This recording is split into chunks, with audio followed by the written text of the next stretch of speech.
There is absolutely nothing you can do to change yourself. And this is a very strange thing to hear from someone who has this whole channel built around personal development and self-improvement. But let me explain. So this has been a thought that has been in my mind for a while. I've been listening a lot to some Alan Watts videos, some of his speeches, and he is explaining it quite well there. At the same time, I've been reading quite some religious scripture, and there's also this strange tension there of people having a predetermined path that they cannot change. So what is up with self-development and how much are we actually in control? There are a couple of things that we assume if we want to become a better person.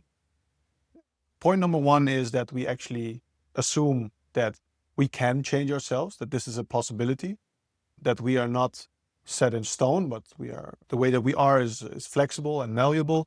And the second point is that there is a kind of ranking system of worse, better, best. These are problematic assumptions by themselves, which you can look into, but even if you assume them to be the case, you run into a very fundamental problem. And this problem is that the person that is going to do the improvement is the flawed thing.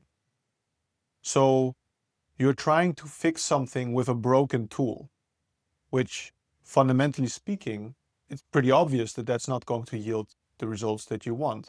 This also comes up nicely in religious texts where people are given the actual blueprints of how to act, the moral value, so to speak. But it's also very clearly stated that there are certain people whose hearts will be closed to this message. So they will not be open to this message and how they are supposed to act. So this already gives a nice setting to this paradox and dilemma, namely, are these people actually to be judged for what they do, as they never really got the fair chance of embracing these morals? They are made in a certain way that they cannot accept these morals and therefore should not be accountable for their wrong actions.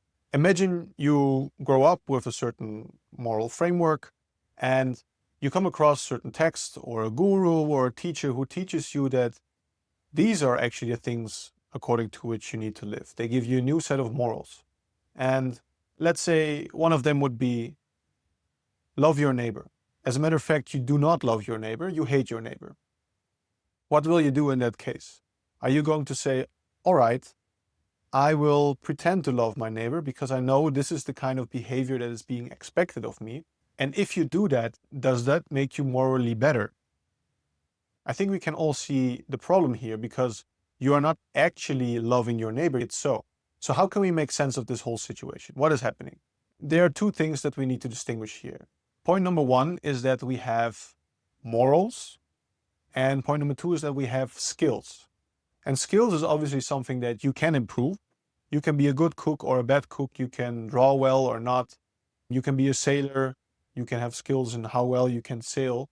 And that is something that can be improved by observing the desired outcome and changing what you do. However, with morals or being a good or better person, this becomes much more fuzzy in a way that you would almost say you cannot become a better person, morally speaking. So what's the deal then? How can we become better? How can we improve ourselves? How can we do personal development? Are we in control and are we supposed to be judged for where we are? So imagine the following scenario. Imagine you are in a boat in the ocean. Imagine it's great weather. You're just floating along, everything is going fine. But now imagine the weather is changing and there's a huge storm. The boat is rocking, you're being thrown from left to right. Which of these situations is better, and are you to be blamed for this? I think the answer is pretty clear. There's no blame on you because you couldn't control the weather.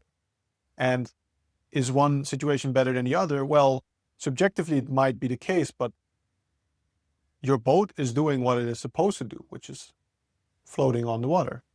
So you're still doing what you're supposed to do under the conditions that you're in. Now, reality is you are not a boat a bare boat. You have a sail and you have rudders, meaning that you can row and you can sail. So we're going to extend this thought experiment a little bit more. You can learn how to operate the boat in different ways. You can get better at operating the boat. That means that if there's a wind, you can use that wind to go somewhere. So you cannot control the wind, but you can put your sails into the wind. You can also cross against the wind. If you really want to go into the direction where the wind is coming from, you can cross up against it. And in the worst case, you can use your rudders and you can row. So yes, we are dependent on what is happening around us.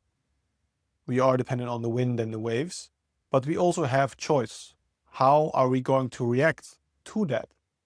And the skill part of life is learning how to operate the boat. And this metaphor, which I really, really like, is you are actually the captain. There are multiple people on your boat. You have to tell them what to do. You have to work together. And you're actually the navigator. You're trying to navigate to make sure your boat reaches the desired goal. Some people might get caught up with specifics. They might hear that it's great if you can go really fast. So they try to be the fastest boat there is. They focus all their attention on having wind in the sails and even rowing in that same direction. And they are going incredibly fast. But where are they going? They don't have a clear direction. They don't have a clear goal. Potentially the thing that they're actually supposed to go to is in the opposite direction. This is the dilemma, the confusion. This is the confusion between efficiency and effectiveness. You're very efficient, but you're not very effective. I think the two pitfalls of personal development are knowing where you want to go, but not having the skills to reach it, which is the simpler one in my opinion. And second is having a lot of skills, but not knowing where to go. Another example that I really like is you can imagine people who really want to make a lot of money. So making money in itself, there's nothing wrong with that, but there are various reasons for it. So potentially you just love the game of making money, which can be that on the boat metaphor, you just love to go really, really fast. You want to be the fastest there is. You don't really care where you're going. The ocean is vast. You just want to be the fastest, and that is going to be your goal, and you love it. And that's fine, and it can be very beautiful. So in the same way, some people might want to just play the game of making money. They just love to make money. It is their specific predisposition to love that thing, and they're going to invest all of their time into making money. And it doesn't even matter if they are just want to maximize money. But then there are also other people who feel like they have to make money in order to be secure. For them, having money is not the end goal. The end goal is actually to feel safe. So they think they need to make a lot of money in order to be safe, but the actual goal is to be safe. So in the boat metaphor, they might see the guy going really fast and being happy and think, oh, I also need to go fast to be happy. But as a matter of fact, there might be some other things that they need to do in order to be happy. So another example is, think of a person who loves to run. He just wants to be the fastest runner in the world, versus a person who is running away from a lion. Both people want to be the fastest they can be, but one is really enjoying it. The other is trying to survive. And this is also a very critical point. You need to do certain things to survive, which is the whole society concept. We come to a point where most of us are right now, if you're watching this video, where you are halfway through convincing yourself that you can survive, and halfway into, what do I do now? I don't just want to survive anymore. I want to master survival and then close that chapter and go into thriving, going to the island where I really want to be. I want to go to Greece. I want to go to Turkey. I don't care where I'm going. I just love the journey. I want to explore as many different islands as possible. And I think this is the important point where personal development comes in. So you cannot change your fundamental self. That is something that has been given to you. And I think it's more about finding out who you are, what you want, where you want to go. This is a tricky thing, by the way. And it looks so different for different people. For instance, for me, my tendencies are that I'm quite satisfied with my life. I'm actually very happy. And I think because I'm already naturally very happy, I don't have a strong drive to grind and work crazy long hours and make a lot of money. I just like to enjoy more. So I'm always, what I recently found is that I'm more like a lion, you know, like you hunt when it's really needed. And then once you've eaten, you kind of chill. You can find me laying down on the couch all the time. You can ask my wife. But there are also people who get extreme satisfaction of doing something all the time. They don't want to sit still. And if this is truly in their nature, this can be thriving for them. There are people who become extremely successful and are naturally truly happy who just want to be busy all the time. They don't want to lay around and read a book or sit or think. But we are fundamentally different people. Every individual is different. So there's no one way of saying this is how you should live. But I think it's very important to realize is that we have been given this framework, this blueprint of how we should act from our specific society. And we really need to question whether this is something that fits us. Is this a jacket that fits us?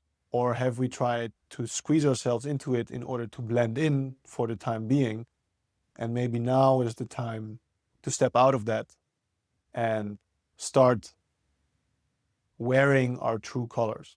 If you think that that is for you, if you want to go on that journey and find out who you truly are and discover what other facades you have that stop you from doing that, navigate your way to the island that you wish to be at, this is the channel for you.